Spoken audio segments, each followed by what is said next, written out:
பசும்பால், பாக்கெட் பால், தேங்காய் பாலை விட ரொம்ப ரொம்ப டேஸ்ட்டாகவும் இருக்கும். அதே சமயத்தில் நல்ல ஹெல்த்தியாக இருக்கும். பொதுவாக பெண் பிள்ளைகளுக்கு இந்த பருத்தி பாலை வாரத்துக்கு ஒரு முறை செஞ்சு கொடுங்க. கண்டிப்பாக நல்ல யூஸ்ஃபுல்லாக இருக்கும். வாங்க ஃப்ரெண்ட்ஸ், இது எப்படி பண்ணுறதுன்னு பார்க்கலாம். இப்போது நான் வந்து பார்த்திங்கன்னா 100 கிராம் அளவுக்கு வந்து பருத்தி எடுத்திருக்கேன். இந்த பருத்தி பார்த்திங்கன்னா பெரிய சூப்பர் மார்க்கெட் ஆன்லைனில் எல்லாத்துலேயுமே கிடைக்குதுங்க. கண்டிப்பாக வாங்கி வாரத்துக்கு ஒரு முறையாவது இந்த பக்குவத்தில் செஞ்சு குடிங்க. உடம்புக்கு ரொம்ப ரொம்ப நல்லதுங்க. இதை வந்து நல்ல 3 முறை நல்லா தேய்ச்சி நல்லா கழுவிடுங்க. அதில் வந்து பஞ்சு இருக்கும். அதனால் 3 முறை கண்டிப்பாக நீங்கள் வந்து கழுவிட்டு இதை வந்து நல்ல தண்ணியில் ஊற வைக்கணும். நீங்கள் வந்து நைட்டு வந்து பண்ணுறீங்கன்னா, காலையில் குடிக்கிறதுனா நீங்கள் நைட்டே ஊற வச்சுக்கணும். குறைஞ்சதாக பார்த்தீங்கன்னா 8லேருந்து 10 மணி நேரம் இந்த பருத்தி ஊறினா தான் மிக்சியில் போட்டு அரைக்கிறதுக்கு நமக்கு நல்ல சாஃப்டாக இருக்கும்.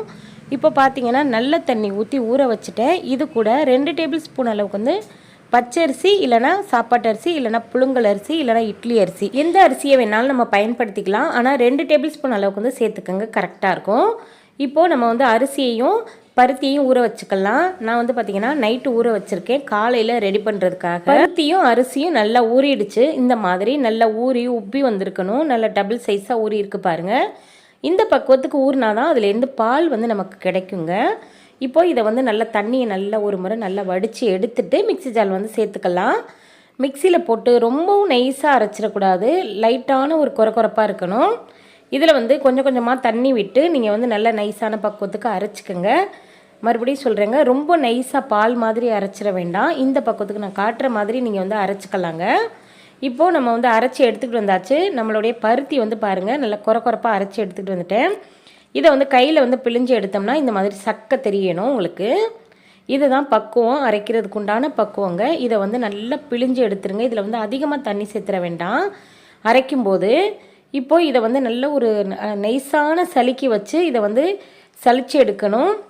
இதிலே வந்து நல்ல காட்டன் துணி இருந்துச்சுன்னா கூட அதில் நீங்கள் அப்படியே வடிகட்டி நல்லா பிழிஞ்சு எடுத்துட்டிங்கன்னா கொஞ்சம் கூட சக்கை வந்து தண்டுப்படாது.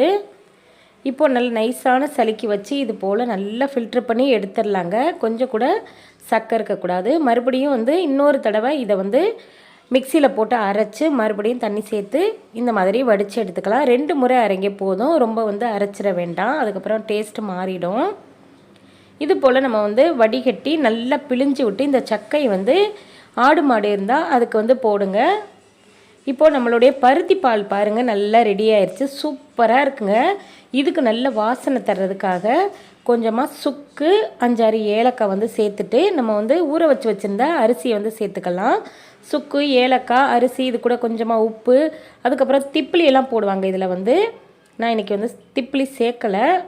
இப்போ அரைச்ச இந்த பேஸ்ட்டை வந்து இந்த பருத்தி பால் கூட சேர்த்துக்கலாம். அரிசி, சுக்கு, ஏலக்காயை வந்து அரைச்சி நைஸாக அரைச்சிட்டு இந்த பருத்தி பால் கூட சேர்த்துட்டேங்க. சேர்த்ததுக்கப்புறம் இந்த மாதிரி நல்லா மிக்ஸ் பண்ணி விட்டுருங்க. நல்லா கலந்து விட்டதுக்கப்புறம் இதில் வந்து இன்னும் கொஞ்சம் தண்ணி சேர்க்கலாம். தண்ணி மாதிரி இருக்கணும் இந்த பருத்தி பால். இது போல் நல்லா தண்ணி ஊற்றி நல்லா கலந்துட்டு மிக்ஸ் பண்ணி வச்சுக்கோங்க. இதை வந்து கொதிக்க வைக்கலாம். கொதிக்க வைக்கிறதுக்கு முன்னாடி ஒரு சின்ன டிப்ஸுங்க. நீங்கள் வந்து எப்போவுமே மண் பாத்திரம் யூஸ் பண்ணுறீங்கன்னா இந்த மாதிரி தண்ணியை நல்லா ஒரு டம்ளர் அளவுக்கு கொதிக்க வச்சுட்டு அதை வந்து ஊற்றிட்டு அதுக்கப்புறம் யூஸ் பண்ணுங்கள். ரெடி பண்ணி வச்ச பருத்தி பாலை இந்த மண் சட்டியில் வந்து சேர்த்துக்கலாம். இதில் வந்து எண்ணெயெல்லாம் சேர்க்க வேண்டாம்.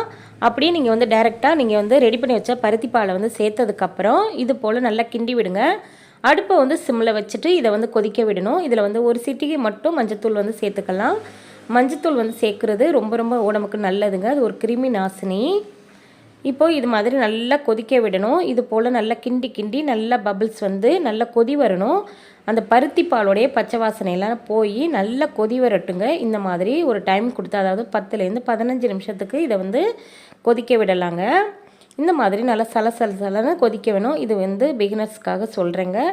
புதுசாக வந்து ஃபஸ்ட் டைம் வந்து நீங்கள் பருத்தி பால் பண்ணுறவங்க கண்டிப்பாக வந்து இந்த வீடியோ வந்து ஸ்கிப் பண்ணாமல் கடைசி வரையும் பார்த்தீங்கன்னா உங்களுக்கு புரிய வரும்.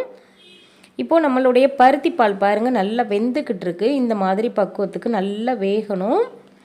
இது போல் இடைக்கிட கிண்டி விடுங்க, ஏன்னா அடியில் போய் தங்கிக்கும் இல்லையா. அதனால் பாருங்கள் நம்மளுடைய பருத்தி பால் வந்து நல்லா கலர் மாறி நல்லா கொதிச்சு வெந்துருச்சுங்க. இப்போ இந்த ஸ்டேஜில் வந்து நம்ம அரை முடி அளவுக்கு வந்து தேங்காய் பூ வந்து சேர்த்துக்கலாம். இதில் தேங்காய் பூ சேர்க்குறதுக்கு விருப்பம் இல்லைன்னா அரை முடி அளவுக்கு வந்து தேங்காய் நல்லா பேஸ்ட்டு பக்குவத்துக்கு அரைச்சிட்டு நல்லா வடிகட்டிட்டு தேங்காய் பாலை வந்து சேர்த்துக்கோங்க. அதுவுமே நல்ல டேஸ்ட்டு கொடுக்கும்.